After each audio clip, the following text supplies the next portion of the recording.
Nuevamente, muy buenos días, estudiantes del grupo Selección. Vamos a dar inicio con la clase y para ello, a ver, quiero que se fijen en esta imagen.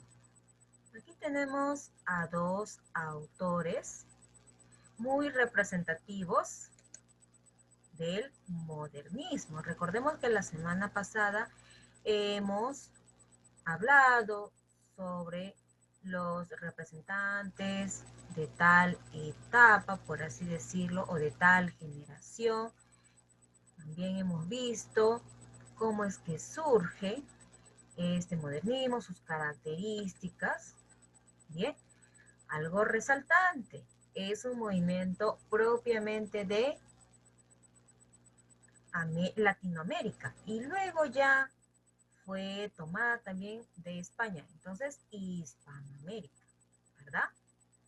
Bien. Seguimos entonces. Aquí tenemos a los dos autores más representativos, José Martí y Rubén Darío. Justamente, estudiantes, vamos a detallar sobre ellos dos, ¿no? Y así empezamos. De manera general o repasando, estudiantes, recordemos que el modernismo es el primer movimiento literario plenamente original que surgió en Hispanoamérica entre 1880 y 1920. Bien, obtuvo resonancia internacional. Fue conocido por varios países. Bien, es un movimiento propio, por fin, de Latinoamérica y no como los demás, el romanticismo, el realismo de Francia, o sea, de Europa. Bien, entonces ya sabemos. También habíamos visto de manera, a ver, detallada, ¿no? La semana pasada las características, ahora lo voy a decir de manera así precisa y rápida, nada más. Recordemos que se establece la búsqueda de la belleza absoluta, recordemos.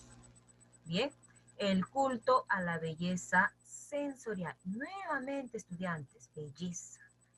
Búsqueda de lo irreal y de lo exótico. A ver, aquí sí quiero detallar nuevamente, estudiantes, a qué se refiere con irreal. Se refiere a que utiliza, a ver, por así decirlo, seres fantasiosos, ¿no? Ahí están las hadas, las princesas, algo que no es tan común o visto, los cisnes, ¿no? Y lo exótico se refiere a los gustos lejanos o de otros lugares. Bien, porque me acuerdo que la semana pasada había preguntado a un compañero sobre qué entiende de manera general por el modernismo y me había dicho, Miss, lo suelo confundir con el romanticismo. Sí, yo sé que se relaciona, ¿no? De alguna forma con el romanticismo, pero estudiantes, a ver, repasemos rápidamente. ¿Qué habíamos dicho del romanticismo? Es que se expresan los sentimientos, es decir, predomina la pasión, o predomina, mejor dicho, la emoción sobre la razón. Nos dejamos fantasear, aquí vamos a expresar cómo pensamos, cómo nos sentimos, ¿verdad? De una manera, ahí recién puedo decir de una manera ideal. Mientras que estudiantes en el modernismo, yo no voy a fantasear, pero con mis sentimientos, por así decirlo, o dejarme llevar por los sentimientos, no, sino lo que yo quiero es embellecer a la poesía o al lenguaje. Bien, por ello voy a utilizar esas figuras, ¿no? Los cisnes, las hadas, las princesas. Voy a mantener un lenguaje más refinado, más preciso. Bien, entonces no lo vayan a confundir con el romanticismo. Bien, ahí está. También decimos que característica tiene un fin exclusivamente estético. Nuevamente, cuando hablamos de la estética, ¿qué quiere decir? Belleza. ¿Cuántas veces nosotros decimos, ¿no? Las chicas más que todo, me voy a la estética. ¿Y para qué te vas a la estética? Para embellecerte, ponerte bella, ¿no? Bien. Si seguimos repitiendo con que el modernismo es embellecer o la belleza. musicalidad, no se olviden, se refiere a que estas expresiones, ¿no? Al lenguaje me refiero, tienen que presentar o evidenciar musicalidad, ritmo, o sea, que sea expresado de una manera melódica, bonita, ¿verdad? Ahí hemos visto las influencias francesas, el simbolismo y el parnasianismo, también recordando. Bien, ahora sí, estudiantes, vamos a iniciar con estos autores. Como les había dicho, la semana pasada ya hemos visto la primera generación, la segunda generación. Bien, en la primera generación hemos visto a José Martí. Entonces, con ello podemos decir es que él es el precursor del modernismo. ¿Ya? Precursor. Pero, estudiantes, por su obra más sobresaliente, ¿quién va a ser el iniciador? Me refiero de manera general del modernismo. Ahí recién va a ser Rubén Darío, que lo vamos a ver después. ¿Ya? Entonces tenemos aquí el precursor del modernismo. Ahí está José Martí. ¿Qué podemos decir de este escritor? A ver, este poeta cubano, ¿ya? Prócer de la independencia de su país, nació en La Habana. Ahí está, el año 1853, de padres españoles. Hasta ahí solo estamos diciendo dónde nació, en qué año vivió. Bien. Luego, dice, en 1870 es condenado a prisión por su labor proselitista a favor de la independencia de Cuba. Entonces, lo que nos quiere decir es que él apoyaba a que Cuba se independizara. Vamos a ver, ¿qué más nos dice? Luego, en 1871 se le conmuta la pena y parte desterrado a España. Lo que quiere decir estudiantes aquí es que por él estar ahí como apoyador, estar ahí apoyando, por así decirlo, a que Cuba se independice, entonces él dice que había sido condenado. ¿Ya? Él había sido, por así decirlo, condenado. Bien, ahí está, a prisión me refiero. Luego, ¿no? Dice aquí, se le cambia esa pena, ¿ya? Es decir, ya, no te daré este castigo, ya no vas a prisión, pero sí te daré a cambio otro. Te vas a España. ¿Ya? Entonces, tuvo que retirarse de Cuba para irse a España. Bien, entonces, con esta situación, aprovechó y estudió en las universidades de Madrid y Zaragoza. Viaja por toda Europa y parte a México en 1875. A ver, entonces ya sabemos qué es lo que pasó con José Martí, pero mire, él sigue insistiendo con la independencia de Cuba y se continúa participando, ¿no? Apoyando a Cuba, publicando numerosos artículos en diarios de toda América.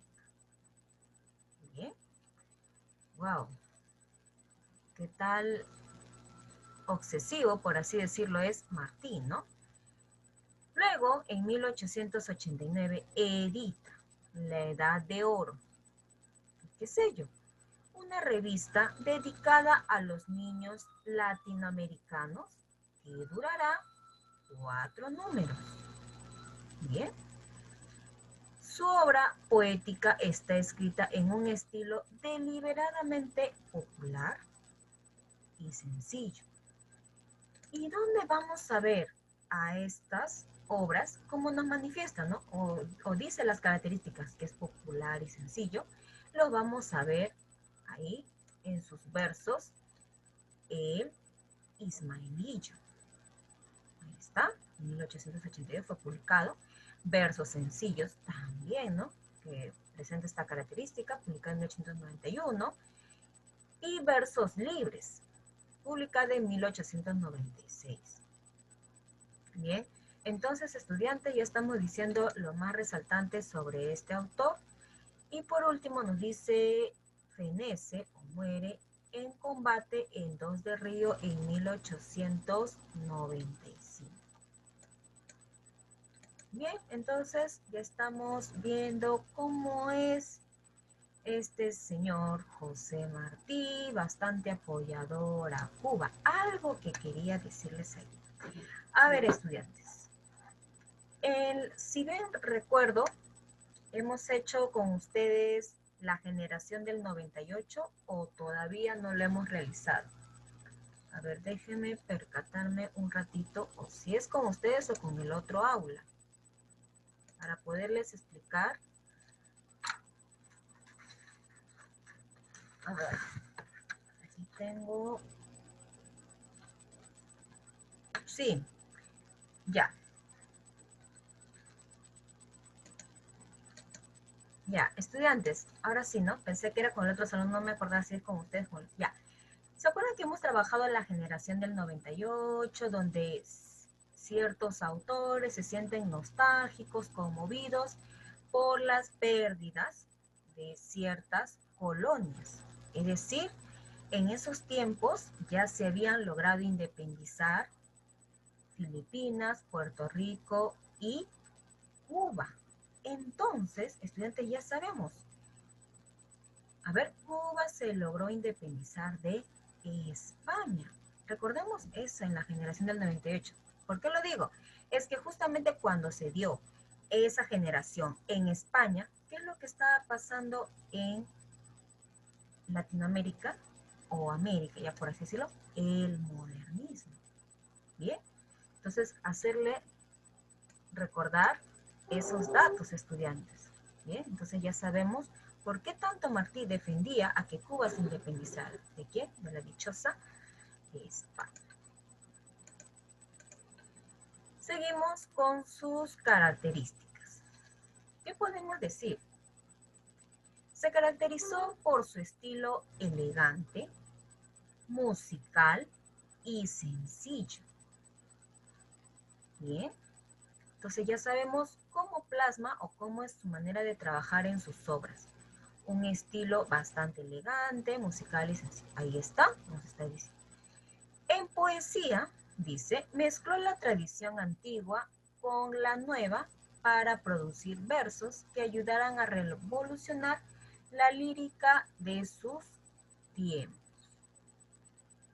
Bueno, lo que nos quiere decir, en poesía mezcla lo anterior y también lo nuevo. Seguimos. Sus versos son octosílabos, cuartetos o romances escritos con sencillez e ingenuidad. ¿Se han dado cuenta de algo, estudiantes? Vuelve a repetir constantemente sencillez. Entonces, ¿qué podemos con ello deducir? Que Martí trabaja mayormente con sus obras o podemos reconocer como característica principal sencillez, ¿no? Sus obras son bastante sencillas. Bien, es lo que podemos rescatar o deducir con estas características que nos va mencionando constantemente. Bien. Expresa ternura juvenil y espontánea hermosura.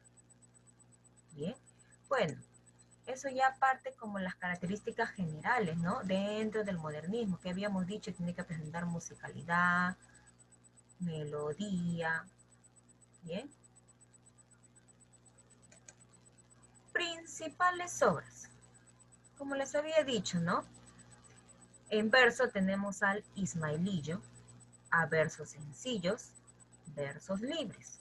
Miren, pero no solamente se enfocó en versos, o mejor dicho, no solamente escribió obras en verso, también en teatro, en novela, en ensayo. Bueno, en teatro dramático tenemos Amor, con amor se paga. También tenemos Agdala. Qué curioso. Adúltera, también tenemos esa obra.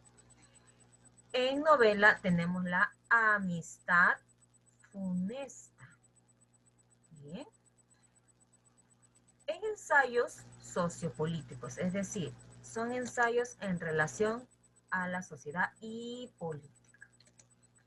El presidio político en Cuba. Bien. Nuestra América y artículos periodísticos. Bien, ya lo estamos viendo entonces las diversas obras de este escritor. Y nos vamos con el difusor del modernismo. A ver, estudiantes, ¿por qué decimos que Rubén Darío es el difusor?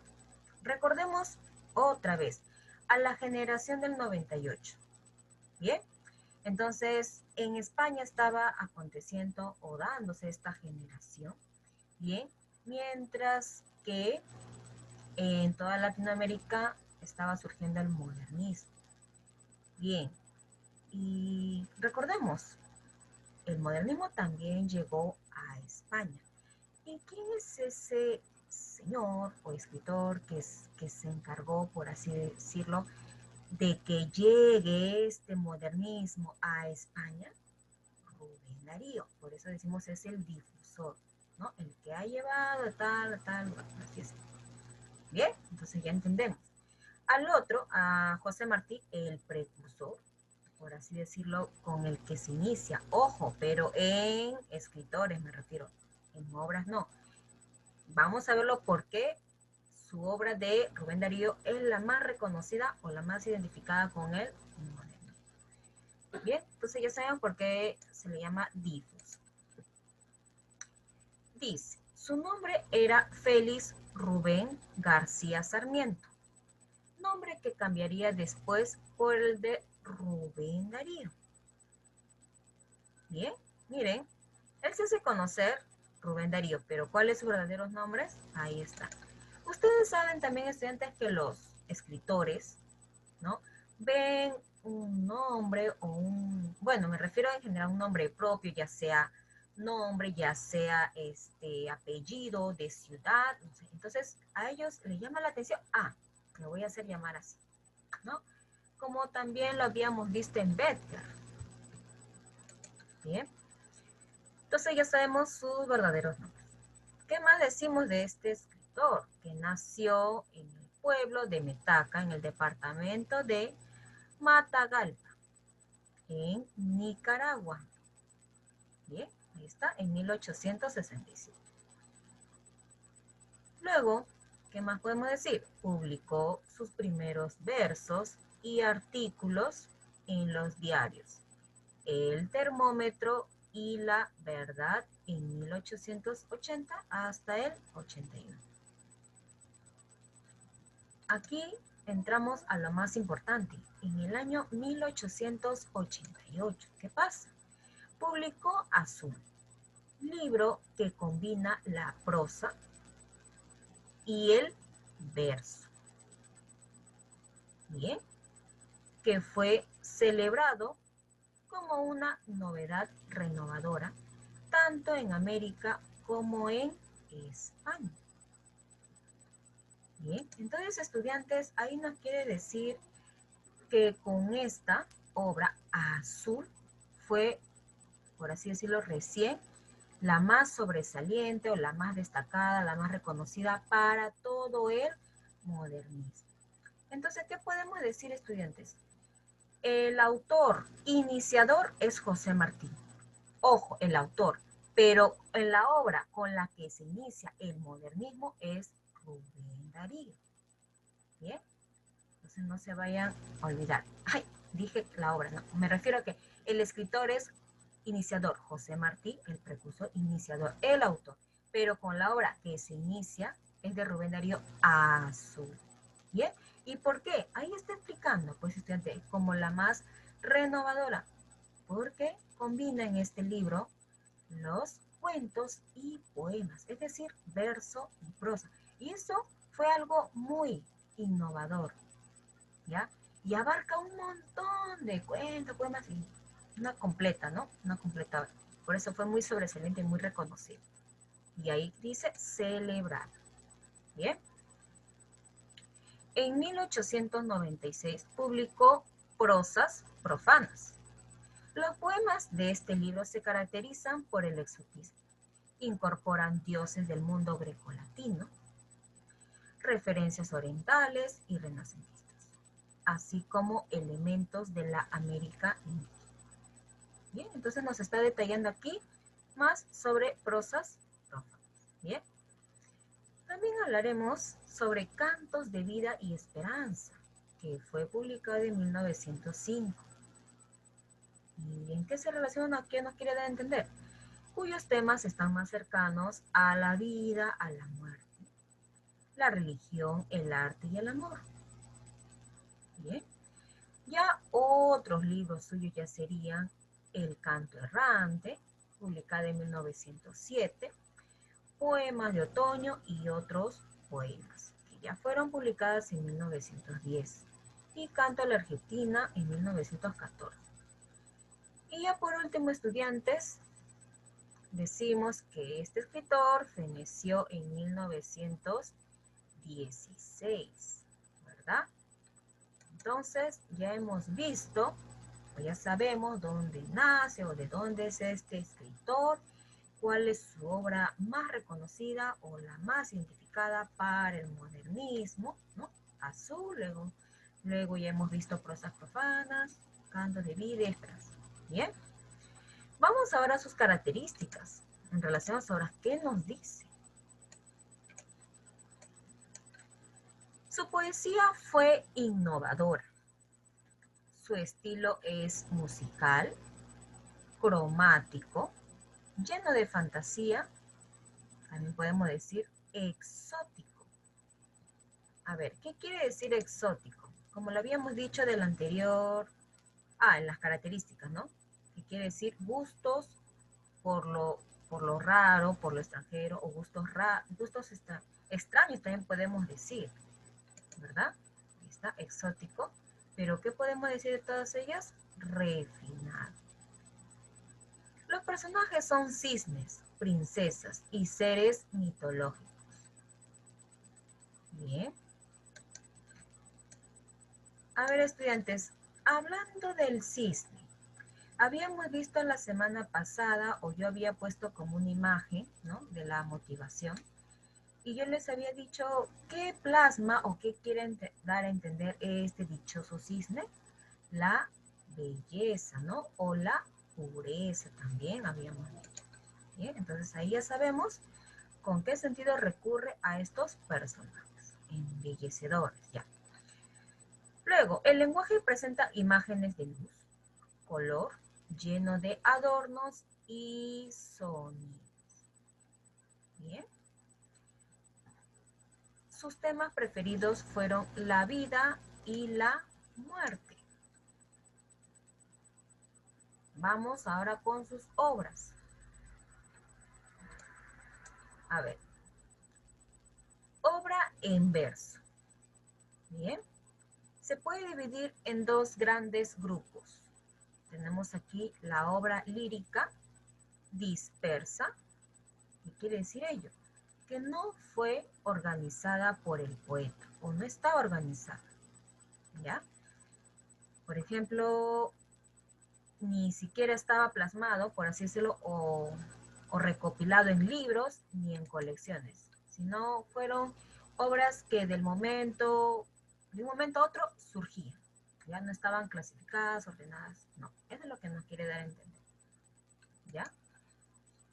A ver, tenemos aquí poemas escritos entre 1880 al 86. Su interés radica en que permite conocer sus comienzos y sus temas preferidos. Como les había dicho, ¿no? Ahí el escritor recién está iniciando a plasmar, por así decirlo, o escribir, ahí dice. Entonces, en estos primeros poemas, ¿no?, nos da a conocer sus comienzos, ¿no?, su recién temas, qué es lo que nos quieren dar a entender o qué es lo que más le gusta. O sea, recién está iniciándose, por así decirlo. Bien. Mientras que ya los poemas escritos entre 1886 al 916, estas sí ya las escribió, por así decirlo, con más perfección, con más detenimiento, y fueron publicadas. Bien, dice aquí, excepto epístolas y poemas. Lo que pasa es que, a ver, para que me puedan, cuando vayamos aquí me van a decir, pero Miss, acá dice una cosa y acá dice otra cosa. Esta obra, Epístolas y Poemas, fue publicada pero en 1885. Por eso nada más dice excepto esto.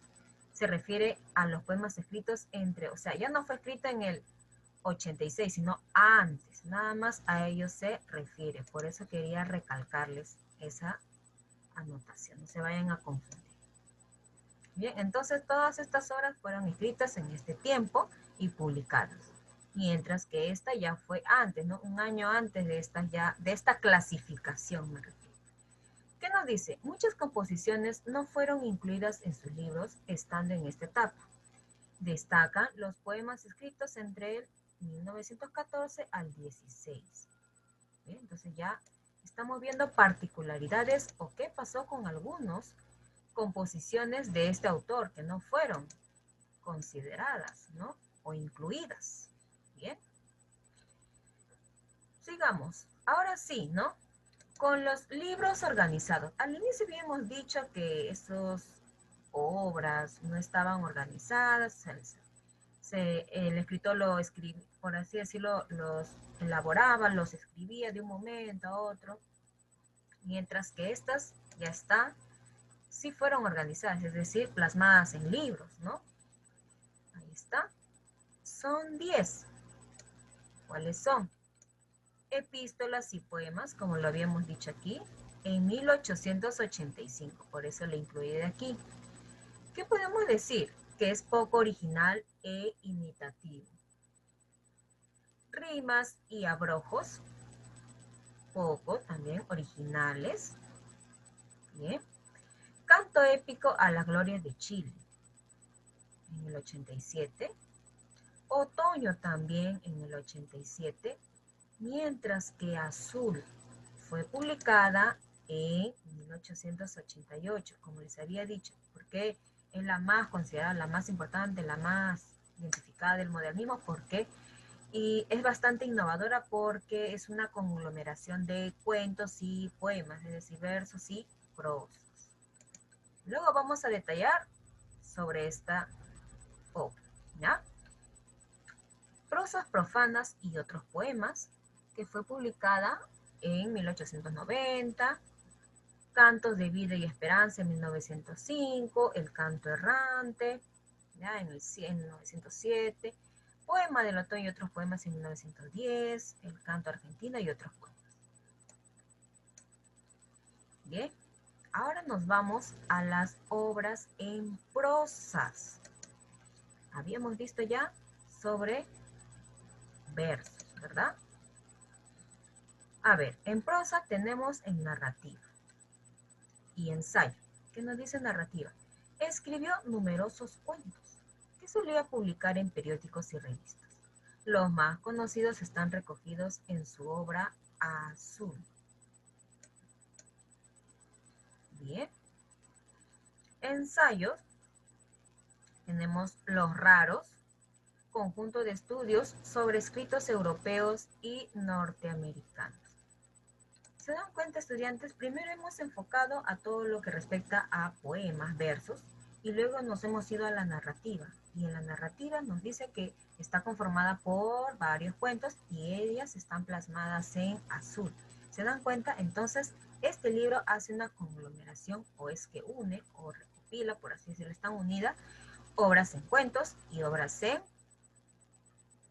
versos. Prosa y versos. Seguimos. Hitos del modernismo.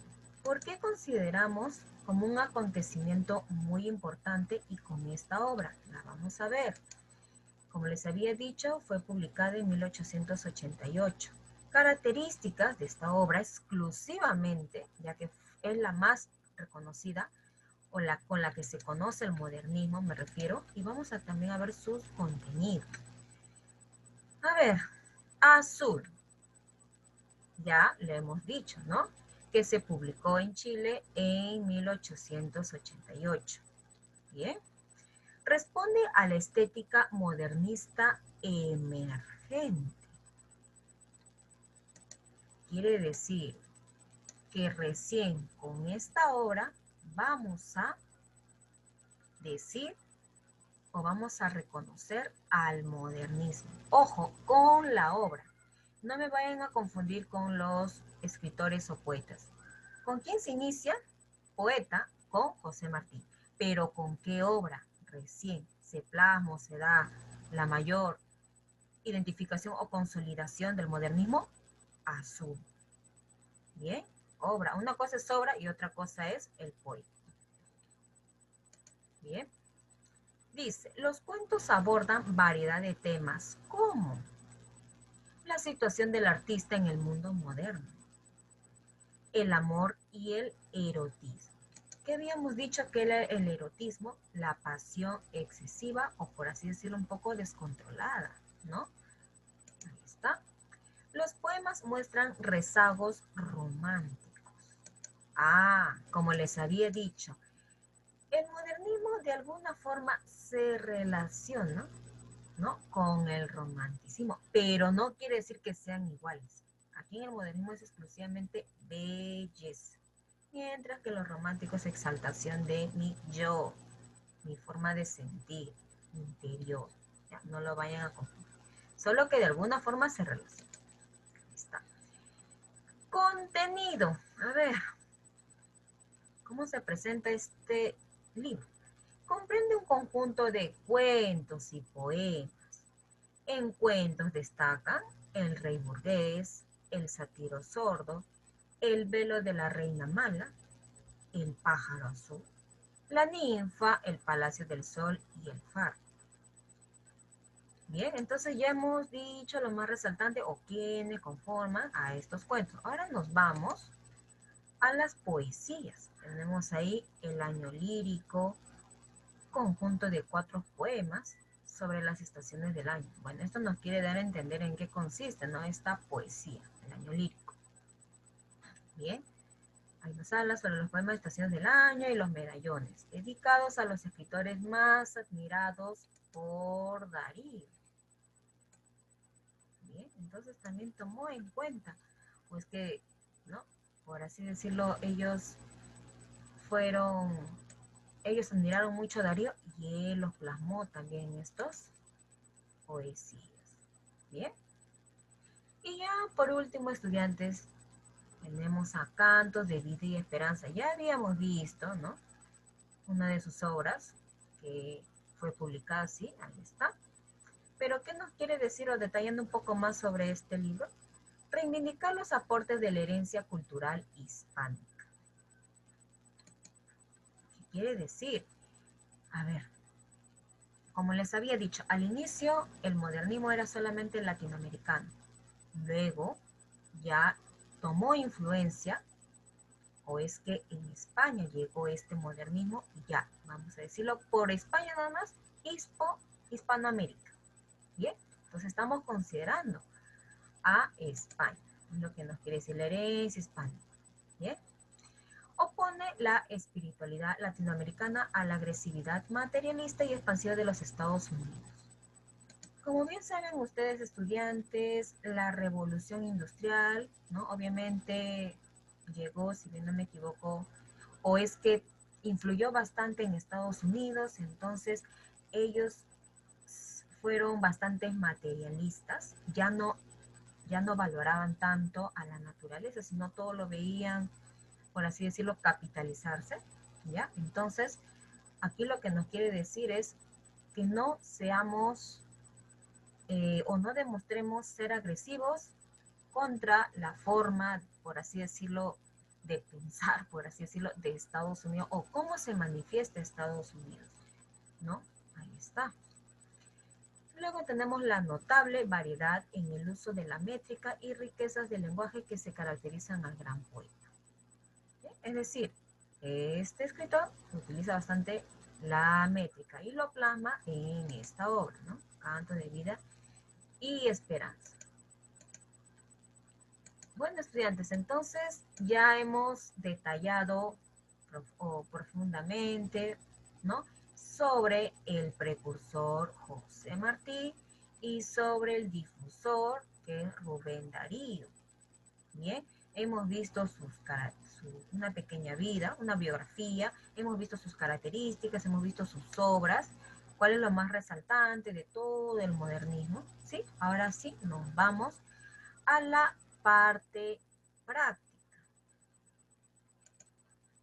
A ver, va a finalizar este Zoom, estudiantes, y nos volvemos a conectar.